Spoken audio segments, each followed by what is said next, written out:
verse 12. Philippians 3:12.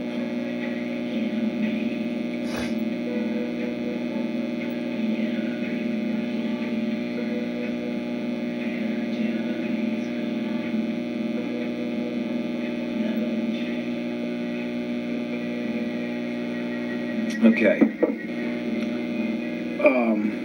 Can you see me? All right. But I press on in order that I may lay hold of that for which I was laid hold of. I think this is this has often been a very comforting and useful concept to nurture and to embrace through difficult times. It's kind of paradoxical, as most truths are, that instead of focusing so much on, I really need to learn how to be devoted to God. I really need to grow in my devotion to God. Maybe the best way to get there is to continue to nurture, embrace, and understand the extent to which God has gone to lay hold of you. And you rest in that knowledge that He's done so much to be close and one with you, that ends up being sort of the source and the power that keeps you afloat, and that life fills you, so that now with that same compassionate holding that He gave to you, you now use that same power in embracing Him. So you have a mutual embracing that isn't coming from your own ability and your human willpower, but the very life of God in you, transforming you to be more than human, to be both divine and human, that paradox. Verse 13, Brethren, I do not regard myself as having laid hold of it yet. But one thing I do, forgetting what lies behind and reaching forward to what lies ahead, I press on toward the goal for the prize of the upward call of God in Christ Jesus. So he's really saying the same thing, just saying it in a different way. It's sort of a rephrasing of verse 12. That the way to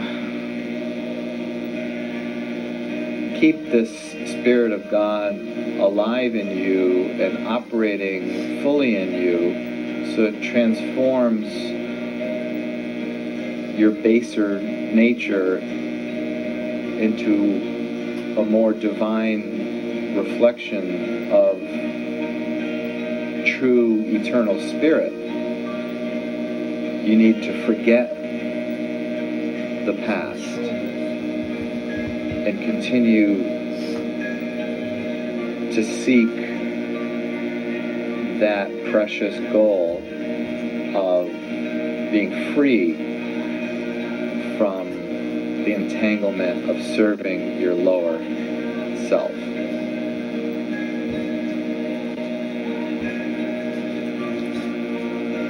Verse 15, let us therefore, as many as are perfect,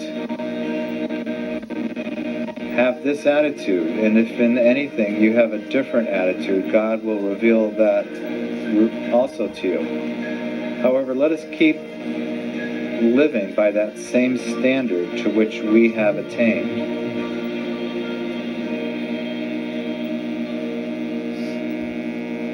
So, when he says perfect, he really means, I think a better translation is complete or mature.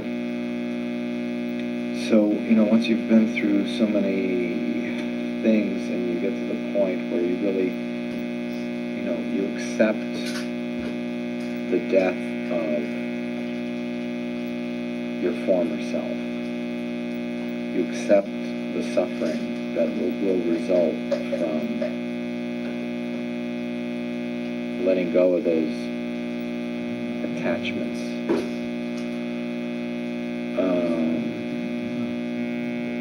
Then you will begin to develop a more stable, consistent, mature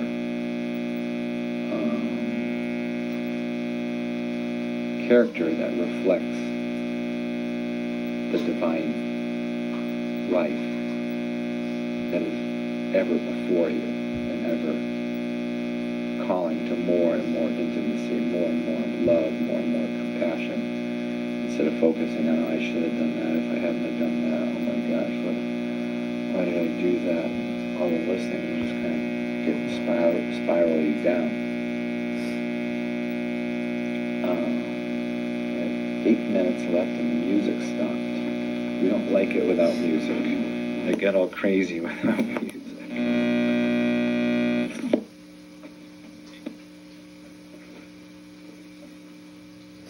Sorry for the noise there. It was bad wiring.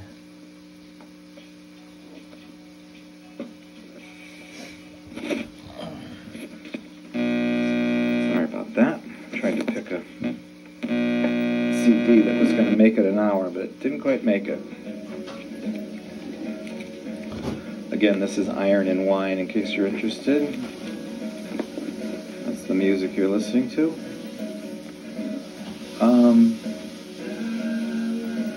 Verse 17, Brethren, join in following my example and observe those who walk according to the pattern you have in us. And, some of you might think, well, that's a pretty cocky thing to say. I mean, Paul is pretty confident in who he is. I don't think we necessarily need to attribute arrogance to him for saying such a thing, but that he, recognizes that he and others have allowed the Spirit of God to operate in them in such a way that they have put aside those former ways and patterns that were really characterized by a service to self instead of a service to other. And I think that's good. I think that's something we should be, open to, acknowledge in each other. And I think that's part of what is meant in other passages in the Bible where it's said that you consider others better than yourself, esteeming others better than yourself. Look to each other as models. Don't be afraid to say, follow my example. I've had experience in that. I've had success in this. My experience, my trials have led me to this place now where I'm experiencing freedom and release as never before. Follow my example. I think too often people kind of, sorry about this, what's going on with the CD there. Too often people, look at that kind of confidence as arrogance, and they don't bring attention to the fact that we really do need to look to each other and not to be afraid to say, try what I'm doing because it's working for me. And not to feel threatened by that, who do they think they are? They're saying I should follow them. Well, if you have something that you're experiencing, then you should want to share that. And that's why I do the show, and that's why I continually ask for your input, whether you're calling me or, I'm looking for what it is that is releasing you and helping you to experience growth and life in your life. And that's something we all need to witness together and be thankful for together.